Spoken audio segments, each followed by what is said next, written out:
Hello everyone and welcome back. News headlines in English for 18th of January. And first of all, national news. Budget session of Parliament will start on January 31, Union budget on February 1. PM to open Bharat Mobility Expo, over 100 launches of auto components expected.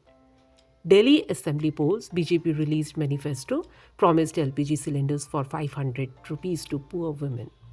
Very dense fog in outer Delhi, air quality poor, several train services disrupted. Delhi High Court junk Janata Party play against Election Commission symbol order. Two BSF jawans injured in IED blast triggered by Maoists in Chhattisgarh's Narayanpur district.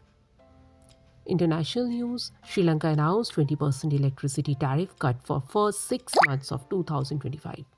Indian origin MP Chandra Arya filed nomination for Canadian PM's race. UN to help Lebanon achieve economic recovery, UN Chief Guterres. UAE President and his Egyptian counterpart discussed bilateral ties. Romania sets presidential elections for May 4th. Now some sports news. India Open Badminton, PV Sindhu losses in women's singles quarterfinals. BCCI release schedule for Women's Premier League 2025. National Sports Awards Manu Bhaker, Gukesh, Harmanpreet Singh, Praveen Kumar, Khel Ratna from President Murmu. Under 19 Women's T20 World Cup, India geared up to defend title in Malaysia. Now news related to business. RBI Bulletin, India's economic growth poised for rebound amid rising rural demand.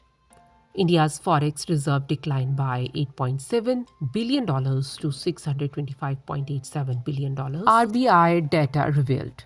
India's electronics exports surged 35% to record high in December 2024. Oil prices rose amid supply disruptions following US sanctions on Russian energy. World Bank projected India's growth to be 6.7% in next two fiscal years. And that's all in news. Thank you.